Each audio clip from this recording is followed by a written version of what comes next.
So wonderful, wonderful. We are all back here. We had Mr. Nilesh Mandlewala from Donate Life Surat on the last part of the program.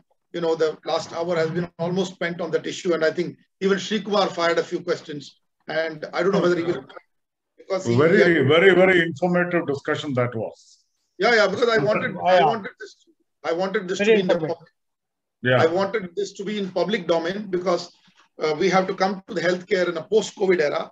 And that is a discussion I want to start. And the most important thing is we have people like, I'm sorry, Baba Ramdev has done great work in the yoga and all that, but he's not the first Yogacharya of the country.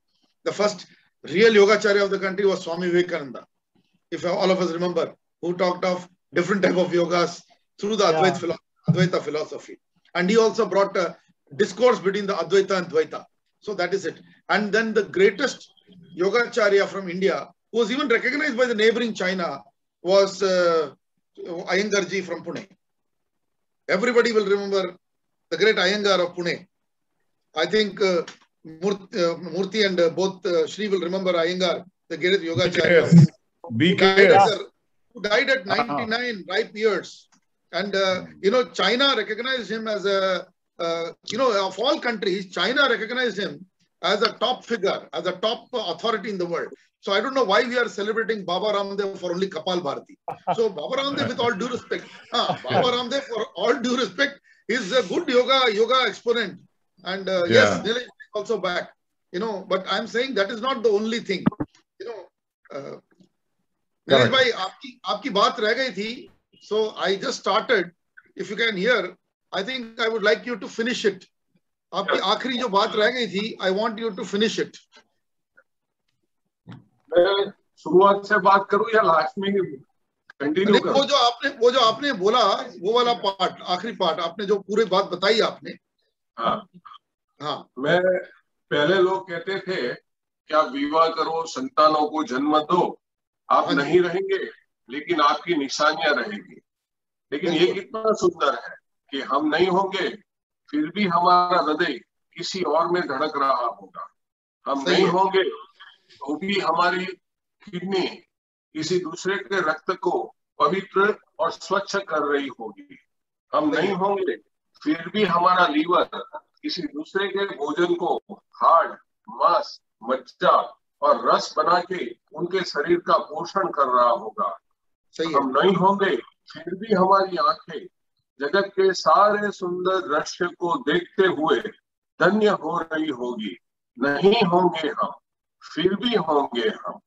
भले आज हम हमारे ये दुनिया में नहीं है, लेकिन हम हमारे ऑर्गन्स के माध्यम से ये दुनिया में है, किसी को नया जीवन दे रहे हैं. अब मैं इतना ही कहना चाहूंगा ईयर जी, अंगदान से किसी की बच जाएगी जान, वो कभी नहीं भूलेगा आपका एहसान. डोनेट ऑर्गन, सेव लाइव्स, अंगदान, जीवन दान. Absolutely. And I think, Nilesh bhai, it was wonderful to have you. And all of us, Murthy Saab, I'll share the number of Murthy Saab with you and also Srikumar with you so that, we are connected and, I can continue to have you. But I think you are very specifically focused on this subject when we discussed. Aap isi pe bolna cha rahe the, and we have given the first opportunity in today's program to you. And thank you for joining us and spending time. And I'll find a time and moment whenever I can travel to Surat and have a cup of tea with you or maybe share a Gujarati thali and lunch with you, sir. It will be wonderful. Thank you. Thank you. Yes, thank you very much. Thank you, sir. Thank you once again. And I will continue with this program. Thank you. I will continue with the program with my colleagues. And yes, sir, you can continue if you wish to be here because then I can involve in the other discussion. Otherwise, you can always take a leave. There is up to your timing, sir. मैं निकल रहा हूँ. मैं दूसरा एक जगह पे meeting है तो मैं निकल रहा हूँ. Wonderful, Nilesh bhai. मैं उस दिन का वेट कर रहा हूँ जिस दिन मैं आ पाऊँ सूरत वापस और आपके साथ कुछ समय बिताऊं. धन्यवाद, धन्यवाद. Thank you, Nilesh ji. Thank you, Nilesh ji. Very nice it was. Thank you, Nilesh ji. Very nice prayer from you. Thank you, sir. Great work. Just continuing from where we left, Thaga, from where we left, I think I will first involve Srikumar on that subject. Srikumar ji on the subject. Srikumar, this whole thing of COVID, we have to talk about immunity. There is still no vaccine. whatever vaccines are there, we have been talking about it. The vaccines are basically therapeutic injections. Because if you see the past vaccines used to give you immunity for 10 years or 15 years minimum. You consider the Bacillate Calmette-Guerin, BCG, the old classical recombinant tech vaccine. It is a minimum 15 years immunity. So how can things, we are talking 6 months, it will work, it is effective and all that. We are discussing where we are passing off the mRNA, the DNA, the inactivated virus, and the vector-based, these 4 techniques which are not proven in the world, which are under emergency use authorization, which are under trial, and there is no full animal trial for any of these so-called vaccines. They are coming directly on emergency use authorization to the human population. And there are no big studies published by Lancet and other major medical journals. And here is a sausage finger WHO and the rest of the world organizations under the pressure from Bill Gates and Bill and Melinda Gates Foundation, under the pressure of the frauds like Fauci, Dr. Fauci and others. And they are all together making a caucus, pressurizing populous countries like India. And on the other side is China, which is suspected. Not only suspected, we have enough evidence that the P4 lab actually was responsible for the leak of the Wuhan China virus, I call it. And now the whole discourse has shifted towards calling this virus as a virus of Delta format, Delta plus format, and they are trying to push India as the originator, forgetting the fact that the virus was sent out of this place called Wuhan in China, in the Hubei province. I will give you further, I will share with my friends further points of discourse in this. I was traveling after the release of book Bhutan Brandished, which I released on the 64th birthday of the Honorable 4th Druk Gyalpo, the Honorable 4th King of Bhutan, Jigme Singye, His Majesty Jigme Singye Wangchuk. And I did this release of the book at the Royal University of Bhutan. And before that, both of you have been in Bhutan. We are seen in a Bhutanese dress. There's a picture, photograph of all of us in Bhutanese dress. And we know what Bhutan is all about. We all love that country. In fact, whenever I go there, I feel like it's, I feel the same thing like I'm in my country, Bhutan is as much as my country, I feel, as much as I feel for India. And I have not felt this for any Germany, any Canada where I've gone. I've felt this in Bhutan. With all that, it was some of the Bhutanese friends of mine in the return flight. And before that, in the hotel when I was coming back, that they said, sir, there is this virus, looks like China is up to something. This was the language that the Bhutanese were using. A small country had the wisdom of saying, sir, some kind of trick or the plan is happening. And the funny part is when I came back to India, I was in Delhi for the release at the New Delhi Institute of Management of the book again. The first release was done. That was done on the 11th of November 2019. The second release was done on the birthday of Pandit Jawaharlal Nehru. That is the 14th of January at the New Delhi Institute of Management at the hands of the chairman of the NDIM, Mr. Bansal. And we had also our current Secretary Petroleum, who was then the Vice Chairman of Delhi Development Authority, Tarun Kapoor on the dais. We had R.N. Khazanchi, former MD of PHPA and Pune Sanchu Hydro Project and Thala Hydro Project, who is retired and was sitting. He also was part of the release. I mean to say, all the people were in NDM on the 14th. And in that period only, it was already hush-hush voice. It was being told that there is a virus coming. This was November 2019. Now, when did we disclose that this is a pandemic? The WHO discloses this as a pandemic. Before that, they call it an emergency situation, but they declared pandemic in March 2020. See how many months? And now I'll give you one more point so that all the viewers who are coming, please go and see Event 201. Just type Event 201 in Google and you will be shell-shocked to know Event 201 was organized by the great Bill Gates on 18th October 2019, much before the Wuhan virus came in. But before I discussed with my Bhutanese friends, and this was at the Pierre Hotel, New York.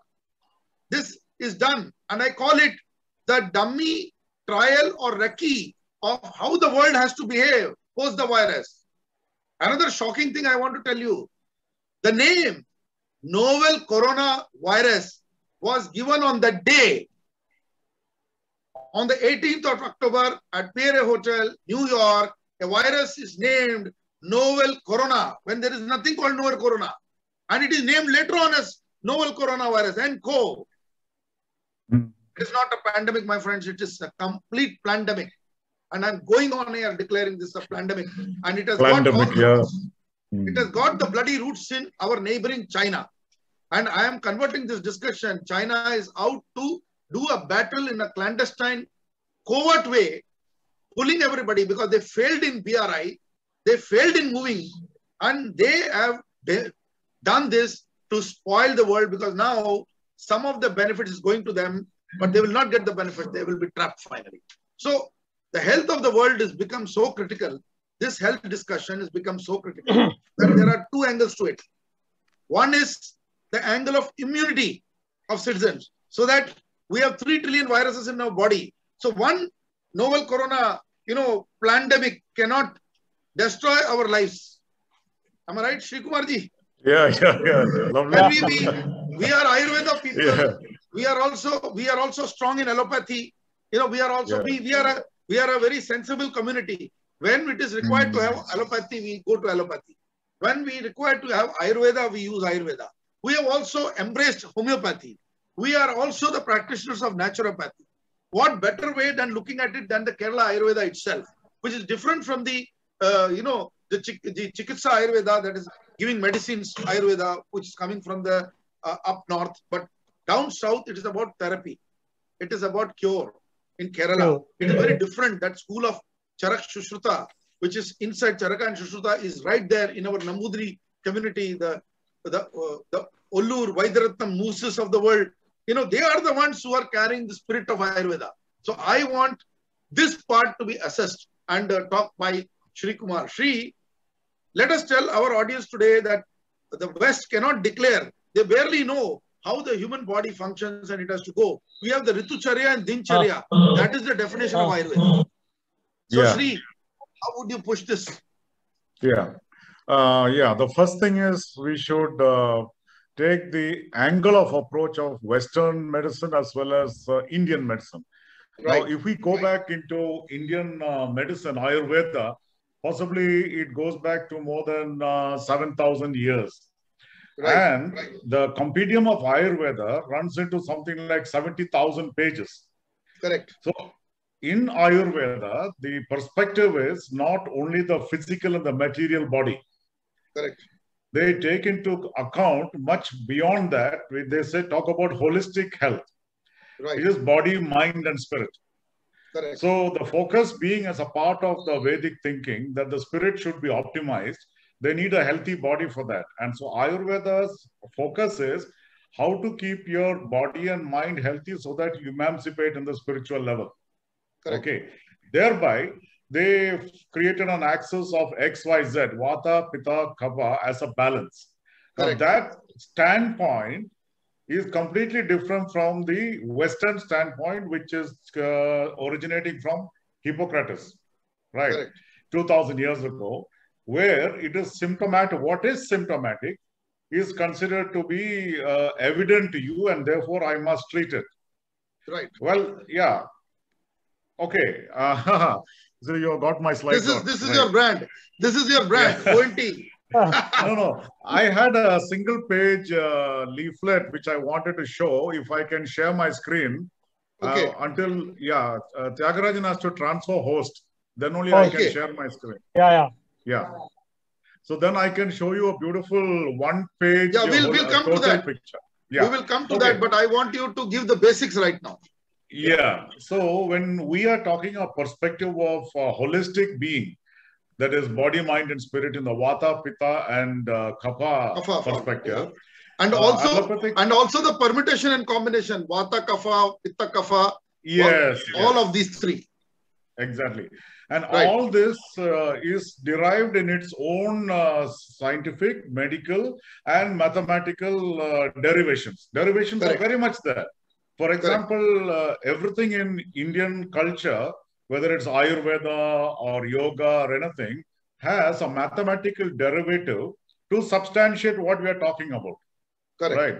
Now, that part of it is not much emphasized because we think we don't understand these sciences from the Western point of view, which has a limited toolkit in its approach to these sciences, Oriental sciences.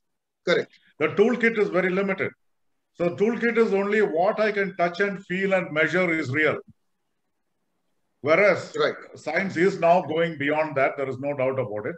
However, the evolution of allopathy was based on symptomatic evidence and its treatment, and and finally they understood that the problem is not cured. So certain allopathic doctors, they break away in the 18th century from traditional allopathic thinking, and they form what is called as homeopathy, which is similum dissimilis, treating like by like. Correct. Right. That is a teacher treating a poison with a poison. And they experimented various herbs and various natural extracts on themselves as a laboratory, and created a materia medica, which took a different route to curing the problem. Right. So what is the funda of homeopathy is that the vital force, which is very similar to the 72,000 nadis they talk about in Ayurveda. So the vital force is crucial in homeopathy, which is similar to the energy nadis of Ayurveda. Exactly. So what they do is they identify which is the lack of which vital force in your energy body or in your body, and give a supplementation for that. Right. And thereby they are able to bring about a total cure from deep within, a systemic cure. So in 1999, a BBC MBBS doctor wanted to debunk homeopathy. So what he did was, he took 3 groups of cattle, and only he knew which had a particular disease. Okay. And which treatment was being given for which group of cattle. The cattle all had a certain type of udder disease, and only he knew what was the medication, what was the placebo, and what was the near equivalent medication given to these 3 categories. And he wanted to debunk homeopathy. And so what he did was, he did a trial for about 2 months, and the treatment as per homeopathy for 1 batch, and a near equivalent medicine for a 2nd batch, and a 3rd batch was a placebo. And he was very sure that at the end of 3 months that homeopathy would be proved as a fake science, or it was just a pseudoscience and there's nothing in it. But the results were just the opposite. Yeah. He was pretty shocked to understand that the group which was given the medication got completely healed. And the one which was given a near equivalent medication had about 80% success rate. And the placebo one did not really throw up any results. So then he came to a conclusion, something to do with cell memory. When you dilute a homeopathic medicine to 1/1,000,000th potency, there is something like a vibratory cell memory that is generated, what I would say in today's nanotechnology. Correct. Okay. So coming to Ayurveda, they took a multiple approach where these 3 dosha balance is what creates an imbalance in the whole system. Exactly. And it may surface in any part of the body. It need not be specifically only, okay, if you have this imbalance, it's going to come within your abdomen or within your liver or anything like that. Whichever is your weak part of your body will surface as a problem. And so the diagnostics is completely holistic. And that requires a lot of training, insight, and understanding by way of traditional techniques. And I can even tell you about Ayurvedic professor in Kerala who can actually diagnose your problems by purely putting his hands on your pulse. And he was so amazingly accurate, including the treatment, that today he is giving classes for the Calicut Medical College allopathic doctors. Because the doctors in Kerala have accepted, yes, there is evidence that what is diagnosed is 100% accurate. So if your diagnosis is accurate, then the solution to that is also provided should be on the right track. So this person is still there in Kerala towards Kannur side, and is of course a Nambudri, Ayurvedic physician who has a fantastic knowledge of this and is an amazing personality. Maybe one day you should visit with us to meet him and understand how come that he is able to give so accurate a diagnosis. Okay, the other thing Other thing, Shri, I want to also inject here one question because I went on a criticism to Baba Ramdev's model of Ayurveda because there are the Vaidyaratnamus, there are the Kottaikals, there are the Arya Vaidyashala. Kerala has 3 big brands. And these brands, they don't come and okay, I'm not talking of the Dabur, the Zandus, these are all commercial brands. They are also good. But I'm talking about these 3 in particular. I'm talking about Vaidyaratnamus, the moose of Ullur near Thrissur. I'm talking about Arya Vaidyashala. I'm talking about Kottaikal. These are amazing brands. Please tell the audience today how these people could be a $1 billion business, no less than that. They may not be claiming and doing all these things, but they are definitely far bigger Ayurvedic and effective companies than any of the companies that we are seeing in the market today, only marketing themselves. Please explain this. So let us take the case of... absolutely good one. We have experience with Kottaikal. I know. No, I want Shri, because Shri is into it. I want Shri to talk so we'll take the example of Kottaikal. Now, Kottaikal has a history of approximately nearly 100 years since it started during the British period. And apart from that, the founders were following the traditional treatment method, not a copy of the allopathic medicine. You come, you diagnose, I give you tablets. No, they were following the traditional method by which the herbs were prepared as a medicine. Now, when you prepare a herb as a medicine, even the way it is grown is important. So, these herbs were grown in very ideal natural environments. They were plucked, they were harvested, they were processed in the way that traditional method was telling. So that what you call as the life energy or the pranic energy is maintained in that. And then it goes into the process of identifying what is the patient's problem. So there is not only the diagnostics of the physical body and the pulse and all that, they also find out what is his vitality levels, to what extent it has fallen. And when that is identified, then they go through a process like, they call it Panchakarma and, various forms of therapies by which the body is holistically regenerated so that the immune system brings back the normalcy to the body. The whole story is bringing back the immune system back to its normal, optimal functioning. Now, So I will tell you, you are telling an interesting thing. You talked about the herbs. So there is a Japanese technique. See, I want to go a little bit more because what's happening, Baba Ramdev and his type of representation on Ayurveda has brought a fight between the allopathic community and the Ayurvedic community, which is not good for India and also the world. Because both the things have their own utility. Suppose we face an accident and we go to a doctor, then it has to go through the allopathic treatment. There is no Ayurveda initially because you have to be operated upon. You may have lost your blood. You may have. So those kind of situations are there.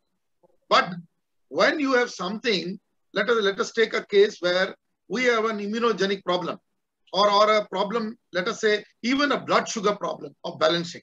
So there is I'm not saying the sugar will reverse, but there is always a control factor. And control, like I'm telling you, I want to tell, not that I'm marketing or talking about the medicine. I had to leave my diabetic Ayurvedic medicine because suddenly diabetes was detected in my body. So to stop that, what am I following? I am following a product which is under license made by 10 people. And it is under the Ministry of Ayush. Although I say a lot of work has to be done, more transparency is there. But it's a product which is available, not one product. And I take that tablet called the right sugar, which has all this Giloi, Ashwagandha and all this stuff inside it. So, and I found my balance retaining on the diabetic side. What I'm saying is, similar kind of thing I want to tell you about one technique, which I have found and it's very interesting because it's called Itsui Kenko. Itsui Kenko is a Japanese technique. It is about a foot patch and they make this foot patch using a lot of herbs and it actually extracts the entire toxins from your body. And recently they sent a 90-year-old plus nurse, an ex-nurse, back into COVID situation. The nurse went back and she has attended to COVID patients, even though she's 90 plus. And the Japanese are telling this is a technique with the Emperor of Japan's last doctor used. He was the last man who was practicing this. He has already created a mechanism by virtue they trained the next generation. And these herbs, as you rightly said, are chosen, planted, and the knowledge of those herbs is available through centuries of, I would say, transition of that knowledge. And absolutely, yeah, it is amazing that if I tell you Itsui Kenko, most of the people in India would be ready for it. But when you say about our own Ayurveda, they will go and attack it. So the problem is Baba Ramdev type of people should not speak of Ayurveda. The Ayurveda should be talked about by the Ullur Moose, by the Kottakal, the Aryaveda people. It should be talked by such people. They are not the ones who are being interviewed by TV channels, or they are not. Nobody to Ullur and Moose and talking.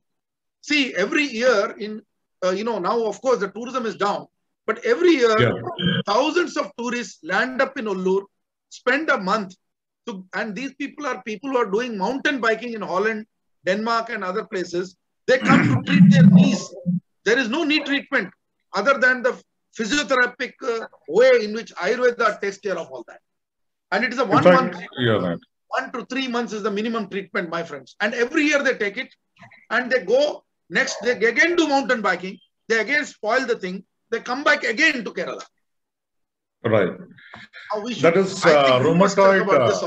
Rheumatoid arthritis possibly has no therapeutic cure. Rheumatoid arthritis has no therapeutic cure in any system other than possibly in Ayurveda. Now, when you said these athletes, mountaineers are coming here, regenerating and going, yes, there is so much of this unreported cases. It does not have publicity. That is the problem. I think that's the reason that people are not really getting it.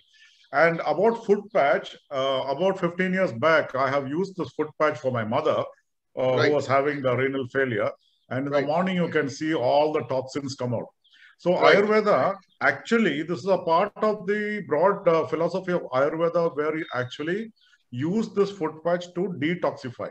Right. Correct. And actually, you use various raw, vegetables and steam bath and massages in order to remove the toxins from the body, because removing toxicity from the body is the first step towards the regeneration of your cells. Right. So that is why Ayurveda follows the process of detoxification. Today, detoxification is well accepted in the medical fraternity, that your body system responds faster when you're detoxified. So how to detoxify? First, there are Ayurvedic methods. Then you have this foot patch method. I used it for my mother. I also tried it out, and it's an amazing thing. It takes out all heavy metals from your body. And it has come from Japan. Let us be very clear. Japanese practice. So basically, the whole school of Ayurveda, we must talk about the Unani school of medicine, the Ayurvedic school of medicine, and also the Japanese technique, and even some of the Chinese techniques as well.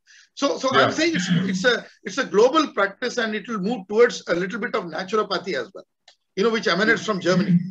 Yeah, Germany is strong in naturopathy. What you call a sort of documentation, which the Western mind can actually accept. Because what is happening is we are not able to meet the criteria what Western science looks at, because this is an entirely different axis of philosophy in Ayurveda. See, Shri, now let us answer this. One of the criticisms that are coming is then these people go, they brought the coronil, they made the drama, they said it will cure. So that is a plain balderdash, because there is no cure. It's a farce. So they are the ones who are spoiling the name of Ayurveda. In fact, they are catching hold of the quackery, and then saying, it's like, in allopathy also there's a lot of quackery. Without becoming a doctor, they try to operate. There's so many people doing the same kind of quackery. So I think quackery should be denied. I started with that principle. I want Murthy to answer this. I started with the principle, Yogacharya was not these people. There are many Yogacharyas if you look at it. If you list the Yogacharya, I gave you the name of Iyengar, one of the top Yogacharyas, of our times. We have seen him perform. Nobody can do yoga like him. And the great Swami Vivekananda, who talked about exactly the spiritual healing, the yogic healing, and the physical healing as well, all the three together. Right. And then there are then how can we forget Paramahamsa Yogananda? We don't even remember Paramahamsa Yogananda. And the autobiography of a yogi is a book everybody must catch hold of and read. So basically, we are having the wrong type of heroes in the current environment, that somebody has suddenly come and said he is responsible. Yoga did not come yesterday. And I must also mention Maharishi Mahesh Yogi. Yeah. People forgot. He was the man who promoted really globally yoga and I would say meditation both. Maharishi Yogi, it's a major organization sitting out of America today. And there are some literally, people not exactly Indian. I think an Algerian doctor is now the chief. So basically, Maharishi Mahesh Yogi is another name whom we can talk about as who promoted Ayurveda. But currently, I'm seeing who is talking on these lines and in the front. It should be Professor Iyer, it should be Srikumar, it should be MURTY. MURTY साहब, क्या लगता है आपको? ये सब बाबा लोग सब बात नहीं करना चाहिए. Yeah, बाबा लोग को पहले बंद करना चाहिए बात करना पूरा. It should be basically, especially what. See, if you are going through back to COVID days, whatever has started, this yoga and also the Ayurveda are back in a big way. I know. And also homeopathy. Yeah. See, what we have seen in the last 1.5 years, what is happening around, everybody is talking about yoga. Yeah. And the oxygen levels are being improved by doing yoga only. Simple yoga. You don't need to have a big yoga. Very simple things in yoga, you do it every day, and people are improving their oxygen levels. This has been proven by number of people, and many people are watching for that now. Who doesn't believe earlier? People are believing it today, and they're all doing that small exercises and getting back into the system. And this yoga, you don't need these big people to do any support for this yoga. Yoga automatically comes. There are so many gurus who have really believed in yoga, and they teach us without taking any money. They are the real teachers actually of yoga who can spread. You can spread about yoga. In fact, about 15 years back, I went for yoga for about 1 month, and that teacher never took a single paisa from me, and they taught me yoga. And that is where you respect the yoga teacher and not the people who charge you for these things. And definitely Ayurveda, if you come to Ayurveda, I'll tell you Ayurveda right from Kerala is the main. We'll discuss it in third part. Not the Ayurveda from north or something.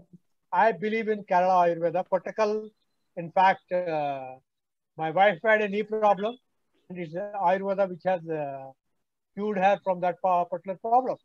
So it's Ayurveda from our south, basically from Kerala, is the one which is to be propagated and which has to be more into the focus, in fact. More into the focus it has to come. That's missing it out. And similarly, I'll come to homeopathic. You talked about vibronics. Srikumar was talking. And this is recently, I have got this Sashakt Bharat is doing this vibronics-based homeopathic immunization things are coming up. And one of my nephews works on that. And what you're talking about, that nanotechnology is used in this vibronics. They call it vibronics-based homeopathic this one they give it. And this is the one which has to come up, but many people doesn't know about these things. That's a basic problem in India. And we believe only Ramdev Baba from North, who is coming and dancing in the TV and all those things. So that's a problem with our Indians. That's you believe all those trash who does all this nonsense in the TV.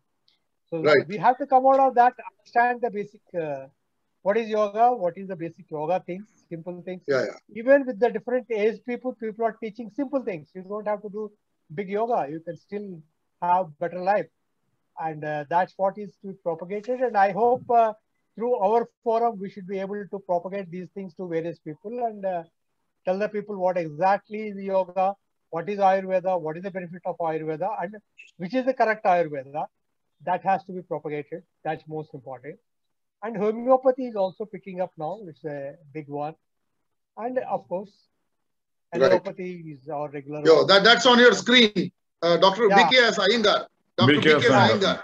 So we just wanted to show, I'm telling you, I'm giving you the names of the real yogacharyas of India. Just let us give it to our audience so that they know. The first one is Tirumala Krishnamacharya. People do not even remember. He is considered to be the father of modern yoga. Tirumala Krishnamacharya was the father of modern yoga in India and worldwide. He is the original name. Then at number 2 comes Swami Shivananda. Is another big name on yoga. These are the people who promoted yoga. And then the number 3 name was B.K. Iyer on your screen, who is doing extraordinary. I think Baba Ramdev can never, you see the body of Yogacharya here. And you compare the body of the great, the great, current yoga claimant, is there any comparison to the fitness of, Dr. B.K. Iyer versus, Baba Ramdev? This is like, this is like chalk and cheese comparison, no? Absolutely. So this is the type. And then we have Maharishi Mahesh Yogi at number 4. I'm giving you the 4 big names. Maharishi Mahesh Yogi at the number 4. And then Paramahamsa Yogananda. I gave these names before. The one name I missed was Tirumala Krishnamacharya, who is considered to be the father of modern yoga.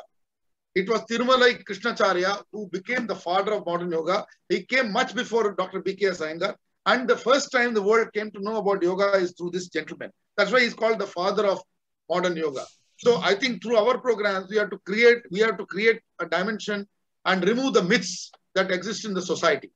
And those myths are very important to be removed immediately. Now I come immediately, Murthy sir, because I think we have a few minutes. This is Tirumala Krishnamacharya, sir. This is the photo of Tirumala Krishnamacharya. So look at the fitness of the gentleman. And the age also it's there. But then you see the happiness and this is what India is all about. I think we should stop, promoting this Baba Ramdev kind of, stuff in the country, and we should talk and find ways and means to promote this actual Yogacharyas of India, who did not market, who did not go to TV channels, but they are damn famous worldwide. If you go to America, if you go to other places, you will come to know that people are coming. And then even a modern management guru, strategy guru, and a spiritual guru, I think few people have heard of Deepak Chopra. He may be a better man than talking about this man. Yeah. Deepak Chopra is a much better renowned person than our Baba Ramdev type of, half-baked knowledge and things like that. So, this is what we have to tell this country. And I have 1 minute 45 seconds. That is what it is saying. And we'll come back. And this time I'm going to talk about only Shree's technology, ONT. And we'll come to that discussion today. Yeah. Okay. Fine. That's fantastic. So before we go to that, as you rightly said, so we have 1 minute. 1 minute, man. Yeah. What made the Kottakkal successful? The reason was when they started that company way back, maybe in late 19th century, middle of 19th century, this 18 something. Yeah. They actually intended to do genuine service to the population by providing absolutely true to the principles of Ayurveda, and they were not in a hurry to do any form of commercialization. So it started as a small activity, and it's got its name only because of the results that people were able to experience over the decades. And then naturally it spread. There was no advertisement, nothing. Only now, okay, you find some advertisement, you get franchises, etc., etc. But those days, it evolved out of only pure, true Ayurveda, intended to cure and not intended to just make a commercial name out of it.